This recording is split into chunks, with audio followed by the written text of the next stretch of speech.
بسم اللہ الرحمن الرحیم۔ السلام علیکم ڈیئر ویورز، آپ کے فیورٹ اسلامک انفارمیٹو چینل فرقان ٹی وی سے آپ کی خدمت میں حاضر ہیں۔ ہمارا آج کا ٹاپک ہے فرض نماز پڑھنے کا طریقہ۔ دیکھیے بھائیوں اور بہنوں، نماز کی نیت کر کے اللہ اکبر کہیں اور اللہ اکبر کہتے وقت اپنے دونوں ہاتھ کندھے تک اٹھائے جائیں۔ اگر عورتیں ہیں تو وہ ہاتھوں کو دوپٹے سے باہر نہ نکالیں اور خواتین ہاتھ سینے پر باندھیں، جبکہ مرد ناف کے نیچے ہاتھ باندھ لیں اور اپنے دائیں ہاتھ کی ہتھیلی کو بائیں ہاتھ کی پشت پر رکھ دیں اور یہ دعا پڑھیں جسے ہم ثنا کہتے ہیں، یعنی سبحانک اللہم و بحمدک وتبارک اسمک وتعالی جدک ولا الہ غیرک۔ پھر اعوذ باللہ پڑھیں، پھر بسم اللہ پڑھ کر سورہ فاتحہ پڑھیں اور ولا الضالین کے بعد آمین کہیں۔ پھر بسم اللہ پڑھ کر کوئی سورت پڑھیں، اس کے بعد اللہ اکبر کہہ کر رکوع میں چلے جائیں اور سبحان ربی العظیم، سبحان ربی العظیم 3 مرتبہ، 5 مرتبہ، 7 مرتبہ، طاق عدد میں 9، 11 جتنا آپ پڑھنا چاہیں پڑھیں۔ اس کے بعد رکوع میں دونوں ہاتھوں کی انگلیاں ملا کر گھٹنوں پر رکھ دیں اور دونوں بازو آپ کے پہلو سے خوب الگ رہیں گے۔ اگر مرد ہیں تو ان کے بازو جسم کے ساتھ چپکے ہوئے نہیں ہونے چاہیے۔ اگر خواتین ہیں تو وہ اپنے بازو اپنے بدن کے ساتھ ملا کر رکھیں گی، اور اسی طریقے سے خواتین دونوں پیر کے ٹخنے اگر ملا لیں تو اچھی بات ہے۔ مرد اپنے قد کے مطابق اپنی آسانی کے ساتھ ان کو کھلا رکھیں گے۔ اس کے بعد سمیع اللہ لمن حمدہ ربنا لک الحمد کہتے ہوئے سر کو اٹھا دیں۔ جب خوب سیدھے کھڑے ہو جائیں تو پھر اللہ اکبر کہہ کر سجدے میں چلے جائیں۔ زمین پر پہلے گھٹنے رکھیں، پھر کانوں کے برابر ہاتھ رکھیں، انگلیاں خوب ملا لیں، پھر دونوں ہاتھ کے بیچ میں ماتھا رکھیں اور سجدے کے وقت ماتھا اور ناک زمین پر رکھ دیں۔ ہاتھ اور پاؤں کی انگلیاں قبلے کی طرف ہونی چاہیے، اور اسی طریقے سے مرد اپنے پیروں کو کھڑا رکھیں گے اور خواتین پیروں کو کھڑا نہ رکھیں بلکہ داہنی طرف کو نکال دیں اور خوب سمٹ کر اور ادب کے ساتھ دب کر سجدہ کر کے پیٹ کو رانوں سے ملا کر رکھیں۔ باہیں دونوں پہلو سے ملا دیں اور دونوں باہیں زمین پر عورت رکھ دے، جبکہ مرد اپنی کمر کو اوپر کی طرف رکھے۔ گھٹنوں اور ہاتھوں اور جسم کے درمیان میں فاصلہ ہونا چاہیے، اور بعض روایات کے مطابق اگر نیچے سے بکری کا چھوٹا بچہ گزرنا چاہے تو آسانی سے گزر جائے۔ مرد کے جسم میں اتنا کھلا ڈلا ہونا چاہیے۔ اس کے بعد آپ دوبارہ 3 مرتبہ سبحان ربی الاعلیٰ پہلے سجدے میں 3 مرتبہ، 5، 7، 9 یا طاق عدد میں جتنا بھی پڑھیں پڑھ سکتے ہیں۔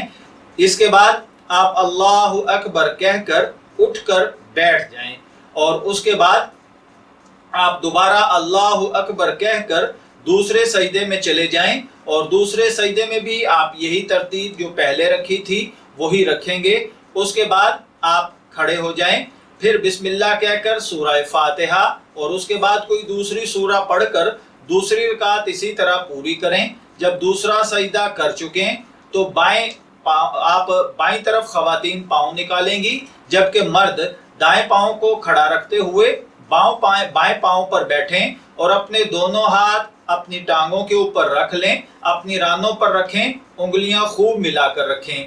اس کے بعد اگر 2 رکعت نماز ہے تو التحیات پڑھیں، التحیات کے بعد درود پاک پڑھیں، درود پاک کے بعد دعائے مبارکہ پڑھیں، اور اس کے بعد التحیات میں جب آپ کلمہ پر پہنچیں تو بیچ کی انگلی اور انگوٹھے سے حلقہ بنا کر لا الہ کہنے کے وقت کلمہ کی انگلی اٹھائیں اور الا اللہ کہنے کے وقت جھکا دیں، مگر حلقہ اور حیت نماز کے آخر تک یوں ہی باقی رہے گی۔ یعنی ہم عام طور پر اس طریقے سے آپ انگلی کریں گے، اور یہ آپ اٹھانے کے بعد جب دوبارہ گرا دیں گے تو ہاتھ کو اسی پوزیشن میں رکھیں گے، پورا کھولیں گے نہیں، ہلکا اسی طریقے سے بنا ہوا رہنا چاہیے نماز کے آخر تک۔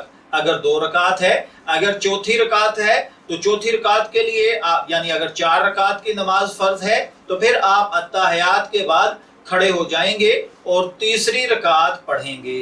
اس سے زیادہ اب آپ کو کیا کرنا ہوگا، اگر آپ امام کے پیچھے پڑھیں تو دونوں جگہ پر سورہ فاتحہ اور سورت آپ نہیں پڑھیں گے، امام کی قرأت کو سنیں گے۔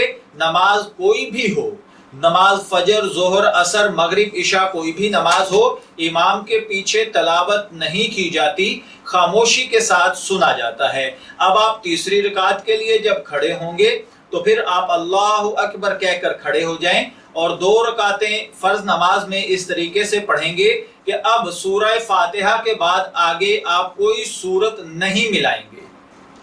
جب آپ چوتھی رکعت میں اتحیات پر بیٹھیں تو پھر آپ اتحیات کے بعد درود پاک، جسے درود ابراہیمی کہا جاتا ہے، یہ پورا پڑھیں، اور اس کے بعد جیسے میں نے عرض کیا تھا کہ آپ دعا پڑھیں، اور اس کے بعد آپ السلام علیکم ورحمۃ اللہ 2 دفعہ دائیں طرف اور بائیں طرف کہہ کر آپ نماز کا اختتام کر دیں گے اور نیت فرشتوں پر سلام کی کریں گے۔ اور اس کے بعد جو نماز کے فرائض ہیں، سنتیں ہیں، واجبات ہیں، ان کا پورا خیال رکھتے ہوئے آپ نماز کو پڑھیں۔ اگر فرائض میں سے ایک بھی بات چھوٹ جائے تو نماز نہیں ہوتی، اگر بھولے سے ہو جائے تو بھی نماز نہیں ہوتی۔ بعض چیزیں واجب ہیں، ان میں سے اگر کوئی چیز آپ چھوڑ دیں تو نماز ادھوری اور خراب ہوتی ہے، دوبارہ پڑھنی پڑتی ہے اگر آپ نے جان بوجھ کر اس واجب کو چھوڑا ہے۔ اگر غلطی سے واجب چھوٹ جائے تو پھر آپ آخر پر سجدہ سہو کریں تو آپ کی نماز ادا ہو جائے گی۔ بعض چیزیں سنت ہیں، بعض چیزیں مستحب ہیں۔ نماز میں 6 چیزیں فرض ہیں: نیت باندھتے وقت اللہ اکبر کہنا، کھڑا ہونا، قرآن پاک میں سے کوئی سورت یا آیت پڑھنا، رکوع کرنا، دونوں سجدے کرنا، نماز کے آخر میں اتحیات جتنی دیر بیٹھنا، اور اس کے بعد یہ چیزیں نماز میں واجب ہیں: سورہ فاتحہ پڑھنا، اس کے ساتھ کوئی سورت ملانا، ہر فرض کو اپنے اپنے موقع پر ادا کرنا، پہلے کھڑے ہو کر الحمدللہ پڑھنا، پھر سورت ملانا، پھر رکوع کرنا، پھر سجدہ کرنا، 2 رکعت پر بیٹھنا، دونوں بیٹھکوں میں اتحیات پڑھنا، وتر کی نماز میں دعائے قنوت پڑھنا، السلام علیکم ورحمۃ اللہ کہہ کر سلام پھیرنا، ہر چیز کو اطمینان سے ادا کرنا، بہت جلدی نہ کرنا۔ ان باتوں کے سوا جتنی اور باتیں ہیں وہ سب سنت ہیں، لیکن بعض اس میں مستحب ہیں۔ اگر کوئی نماز میں الحمدللہ نہ پڑھے بلکہ کوئی اور آیت یا کوئی اور پوری سورت پڑھے یا فقط الحمد پڑھے اور اس کے ساتھ کوئی سورت یا کوئی آیت نہ ملائے یا 2 رکعت پڑھ کر نہ بیٹھے بے اتحیات پڑھے، تیسری رکعت کے لیے کھڑا ہو جائے یا بیٹھ جائے لیکن اتحیات نہیں پڑھی، تو ان صورتوں میں سرے سے فرض تو اتر جائے گا لیکن نماز بالکل نکمی اور خراب ہوگی، پھر سے پڑھنا واجب ہے، نہ دہرائیں گے تو بہت بڑا گناہ ہوگا۔ البتہ اگر بھولے سے ایسا کیا ہے تو سجدہ سہو کر لینے سے نماز درست ہو جائے گی۔ اگر السلام علیکم کہہ کر سلام نہیں پھیرا بلکہ جب سلام کا وقت آیا تو کسی سے بول پڑے، باتیں کرنے لگے یا اٹھ کر کہیں چلے گئے یا کوئی ایسا کام کیا جس سے نماز ٹوٹ جاتی ہے، تو اس کا بھی یہی حکم ہے کہ فرض جو ہے وہ تو اتر جائے گا لیکن نماز کا دہرانا واجب ہے، پھر سے نہ پڑھیں گے تو بہت گناہ ہوگا۔ اگر پہلے سورت پڑھی پھر الحمد پڑھی تب نماز بھی دہرانا پڑے گی، اور بھولے سے ایسے کیا تو سجدہ سہو کرنا پڑے گا۔ سورہ فاتحہ کے بعد کم سے کم 3 آیات پڑھنی چاہیے۔ اگر ایک ہی آیت یا 2 آیتیں سورہ فاتحہ کے بعد پڑھیں تو اگر وہ ایک آیت اتنی بڑی ہو کہ چھوٹی چھوٹی 3 آیتوں کے برابر ہو جائے تب بھی درست ہے۔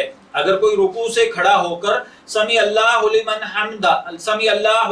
حمدہ ربنا لک الحمد یا رکوع میں سبحان ربی العظیم نہ پڑھے یا سجدے میں سبحان ربی الاعلیٰ نہ پڑھے یا آخر کی بیٹھک میں اتحیات کے بعد درود پاک نہ پڑھے تو بھی نماز ہو گئی لیکن سنت کے خلاف ہوئی۔ اسی طرح اگر درود شریف کے بعد کوئی دعا نہ پڑھی، فقط درود پاک پڑھ کر سلام پھیر دیا تب بھی نماز درست ہے لیکن سنت کے خلاف ہے۔ نیت باندھتے وقت ہاتھوں کو اٹھانا سنت ہے، اگر کوئی نہ اٹھائے تب بھی نماز درست ہے مگر سنت کے خلاف ہے۔ ہر رکعت میں بسم اللہ پڑھ کر الحمد پڑھیں اور جب سورت ملائیں تو سورت سے پہلے بسم اللہ پڑھیں، یہ بہتر ہے۔ سجدے کے وقت اگر ناک اور ماتھا دونوں زمین پر نہ رکھے بلکہ فقط ماتھا زمین پر رکھے اور ناک نہ رکھیں تو بھی نماز درست ہے۔ اگر ماتھا نہیں لگایا فقط ناک زمین پر لگائی تو نماز نہیں ہوئی۔ البتہ اگر کوئی مجبوری ہو تو فقط ناک لگانا بھی درست ہے۔ اگر رکوع کے بعد اچھی طرح کھڑی نہیں ہوئے، ذرا سا سر اٹھا کر سجدے میں چلے گئے تو نماز پھر سے پڑھیں۔ اگر دونوں سجدوں کے بیچ اچھی طرح نہیں بیٹھے، ذرا سا سر اٹھا کر دوسرا سجدہ کر لیا، اگر ذرا سا ہی سر اٹھایا ہو تو ایک ہی سجدہ ہوا، دونوں سجدے ادا نہیں ہوئے اور نماز بالکل نہیں ہوئی۔ ان حالتوں میں اتنا بیٹھنا کہ آپ کے کپڑوں کی حالت حرکت رک جائے یہ واجب ہے۔ اگر آپ اتنا نہیں رکیں گے تو نماز نہیں ہوگی۔ اسی طرح اگر اتنا قریب بیٹھ گئے کہ قریب قریب بیٹھنے کے تھے، خیر نماز تو ہو جائے گی لیکن خراب ہوگی، اس لیے پھر سے پڑھنا چاہیے، نہیں تو بہت بڑا گناہ ہوگا۔ میں دعا گو ہوں کہ اللہ تعالی ہمیں ان باتوں کو سمجھ کر ان پر عمل کرنے کی توفیق عطا فرمائے۔ اجازت چاہیں گے، پھر ملیں گے کسی نئے ٹاپک کے ساتھ، تب تک کے لیے اللہ حافظ۔